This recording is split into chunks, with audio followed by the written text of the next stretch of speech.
A relação entre arte e moda, além de muito complexa e de ter uma influência mútua, é muito rica, muito divertida e é uma história infindável. Vamos falar um pouquinho sobre ela através de 9 vestidos em obras de arte tratando mulheres que tiveram uma enorme influência tanto na própria arte quanto na moda, depois da vinheta.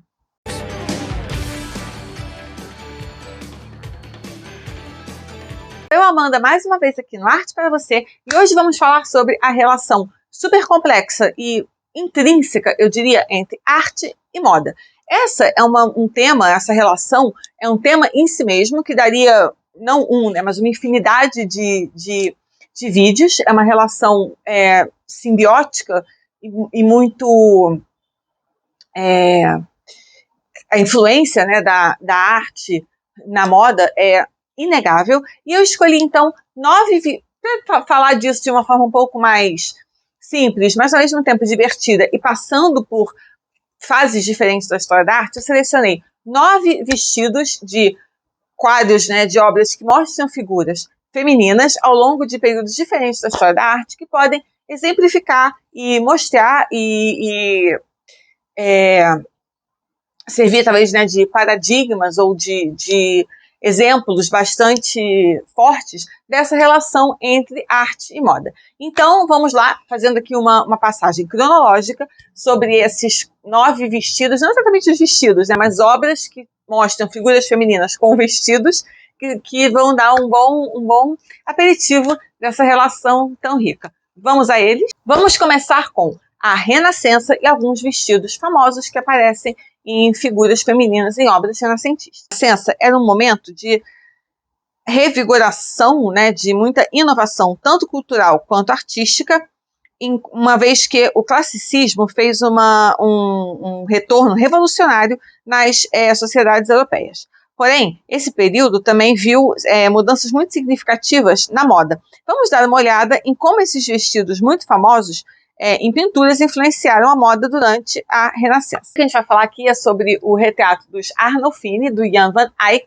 Essa é uma das pinturas mais famosas de todos os tempos, com certeza, e é também muito enigmático. Eu estou preparando, não 2 vídeos sobre essa obra. Essa é uma das obras mais cercadas, assim, de teorias, de especulações, de mistérios, de pistas, de ideias contraditórias. Tem gente que acha uma coisa, tem gente que acha outra. Tem uma série de leituras e versões possíveis sobre os elementos dessa obra. Se vocês viram os meus vídeos sobre A Moça do Brinco de Pérola e sobre As Meninas do Velázquez, ali em ambas aparecem temas que se relacionam com algumas dos mistériozinhos, das pequenas dicas, das pequenas questões e algumas assim, armadilhas interpretativas que os artistas colocam nessas obras. E esse retrato aqui do casal Arnolfini é uma dessas, que é cheia dessas pegadinhas interpretativas, e ela tem também, assim, digamos, o Capitute Aiu ou não, um dos maiores, né, Capitute Aiu ou não, aliás, vocês acham que Capitute Aiu ou não? Pode ser um debate.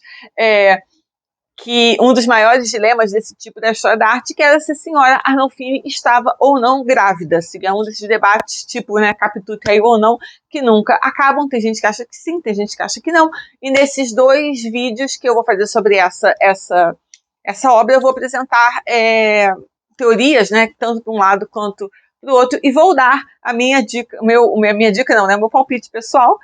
Então, também não deixem de se inscrever para vocês depois acompanharem esses 2 vídeos sobre o casal Arnolfini e sobre as muitas teorias que cercam, as muitas interpretações que existem no entorno dessa obra, para além do estava grávida ou não. Voltando aqui à questão do vestido, esse vestido famosérrimo, e por que esse vestido é tão famoso e tão importante. O caso de casamento dos Arnolfini, do Van Eyck, ele é assim quase que um paradigma no estudo de tecidos em retratos. As técnicas do Van Eyck não deixam nada na imaginação na sua abordagem de pintura de tecido. E como ela cria uma experiência, a sua técnica, né, cria uma experiência realista e ao mesmo tempo tridimensional, né, digamos assim. O tom, aliás, maravilhoso de verde esmeralda do seu vestido de lã servem para mostrar o status dessa família, desse casal no caso, uma vez que só pessoas muito ricas poderiam ter acesso a esse tipo de lã com esse tipo de tinta, né? Porque não apenas somente pessoas muito ricas. Inclusive, eu vou falar sobre tudo isso nesses vídeos sobre esse quadro. Esse quadro é cheio de comunicação sobre status, riqueza, posição social, classe social, estamento social. Então, tem uma série de signos e uma série de códigos de riqueza material e de pertencimento a estratos sociais. Classe e estamento não são a mesma coisa. Classe social em termos, né, classe social no sentido de acesso à riqueza e grupos de pertencimento não necessariamente são a mesma coisa, e esse quadro fala muito sobre isso, mas esse vestido deixa muito claro a riqueza material desse casal, uma vez que só famílias, né, ou pessoas muito ricas teriam acesso a esse tipo de tecido, ainda mais tingido de uma cor maravilhosa como é esse verde. Seda, veludo e pele eram muito raros e eram muito caros para ser produzidos comparado com linho e algodão. E eles eram um símbolo de status e de quanto uma pessoa poderia pagar para ter esse tipo de tecido. Mostra também a riqueza do marido do casal, né? Porque mostra que ele podia não só ter dinheiro para comprar esse tipo de tecido, como ele podia comprar camadas e camadas. Porque a gente vê que o vestido dela tem muitas camadas, muitos tipos de tecido são usados na fabricação desse vestido, então não é só o tecido em si, né? Não é um vestido de uma única camada de tecido ou de só um tecido. Ele tem muitas camadas e muitos tecidos diferentes são usados. Então aqui é para não deixar nenhuma dúvida do poder aquisitivo, do poder financeiro desse casal. Isso aqui é muito interessante em obras de arte no geral. Elas todas, essas grandes obras, né, que são assim atemporais, todas elas trazem, não é só aquilo que a gente está vendo, e não é só a arte em si, no sentido, né, da técnica artística, ou de luz e sombra, ou de cor, ou de técnicas artísticas em si mesmas. Claro que tudo isso tem um enorme valor, mas essas grandes obras, e isso que é tão interessante a gente estudá-las e aprender mais sobre elas, é porque elas ensinam muito sobre o mundo, né? Todas essas grandes obras, elas trazem nelas, né, muitas lições de história, de sociologia, de antropologia, de teoria social, de teoria estética, de política. Então, é muito legal a gente conseguir destrinchar, a gente se desdobrar sobre essas obras, conseguir espremê-las e destrinchá-las e fazer essa destilaria, nessa decupação, porque a gente aprende não só sobre arte em si, mas a gente aprende sobre o mundo, né? A gente aprende sobre política, sobre sociologia, sobre como é que era aquela sociedade, sobre a história, sobre o período no tempo, sobre papéis sociais, sobre economia. A gente aprende muita coisa. Então, até por isso eu mencionei o meu vídeo sobre as meninas, também o meu vídeo sobre a moça do Brinco de Pérola, porque são vídeos que falam bastante sobre esses outros aspectos que ficam ali, ou também o que eu fiz sobre o díptico da Marilyn, feito pelo Andy Warhol, que mostra também, né, assim, toda essa análise de várias outras formas de conhecimento, várias outras linguagens de saberes que se encontram sempre ali por debaixo da obra de arte. Então, assim, até por isso esse tipo de conhecimento é fascinante, porque nunca é só o que a gente está vendo. Tem sempre muita camada de história por trás. No meu vídeo sobre a Escola de Atenas, do Rafael, eu até falei que era tipo uma lasanha de conhecimento, são muitas camadas, e essas grandes obras-primas, vou deixar todos esses vídeos linkados aqui na descrição ou aqui nos cards, mas todos esses vídeos, essas obras têm, né, camadas e camadas de conhecimento, então isso torna todos eles mais fascinantes. E essa obra aqui é uma obra também, ela com camadas e camadas de conhecimento, né, e de teorias nela, de história, né, de saberes nela, e daí por isso ela se tornar uma obra tão interessante e tão intrigante até hoje, né? Ela está lá junto com, sei lá, Mona Lisa e as próprias Meninas dos Velázquez, ou a Night Watch do Rembrandt, Guernica, como uma das obras mais analisadas e reanalisadas da história da arte. Mas vamos voltar aqui para a importância do vestido. Eu já comecei a falar, né, sobre o vestido como um testemunho, né, da riqueza, do poder aquisitivo desse casal. Eu falei, um dos aspectos mais debatidos dessa obra em relação a essa pintura é se a mulher, né, que é a mulher do senhor Arnolfini, está ou não grávida. Porém, as saias do período renascentista eram tão cheias, tão pesadas, tão volumosas, que as mulheres levantavam as saias para que fosse mais fácil para elas caminhar e andar. E é exatamente isso que ela está fazendo. E, inclusive, esse gesto que ela faz adiciona ainda mais volume ao próprio vestido.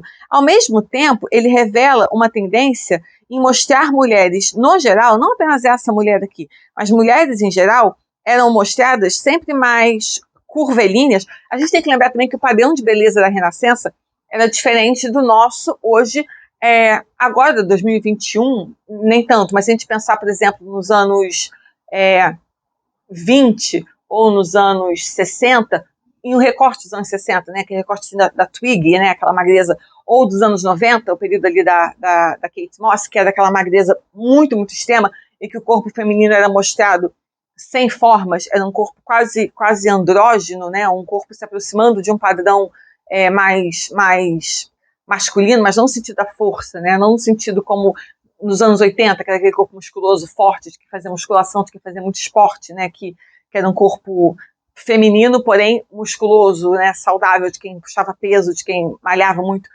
Era aquele corpo bem ali, né, do heroin chic da Kate Moss dos anos 90, que era que se aproximava de um masculino no sentido boyish, né, que era quase um corpo de menino, né, ou da própria Twiggy, aquele corpo que não tinha peito, aquele corpo que não tinha, que era sem cintura, que era reto, que não tinha bumbum, que as pernas eram muito fininhas.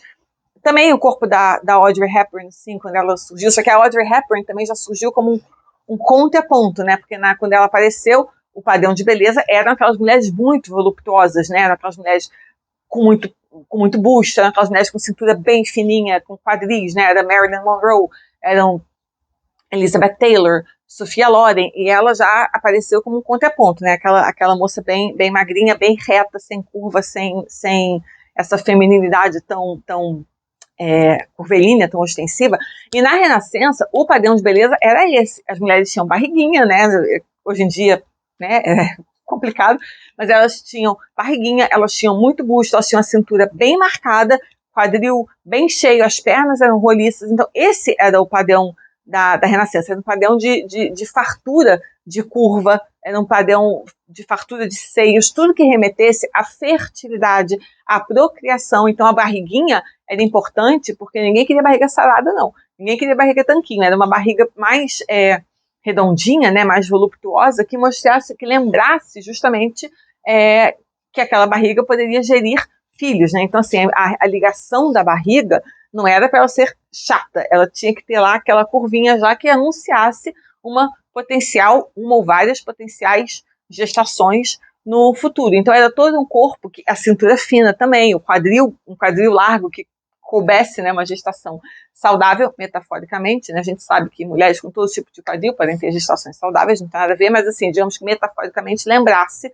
trouxesse essa ideia, né, de fertilidade e gestações saudáveis. Então, o padrão de beleza da Renascença era bem diferente do nosso nesse sentido, né? Porque era mais o que a gente hoje talvez descrevesse como gordinha, ou um pouco mais roliça, ou não era para ser tão seca. Então, assim, então já havia essa tendência de mostrar as mulheres na arte com as formas todas mais redondas. Então, essa barriga dela também estaria, estando ela grávida ou não, já estaria também dentro de um padrão de mostrar as mulheres já com essa barriguinha mais proeminente, porque essa era a imagem desejável à época.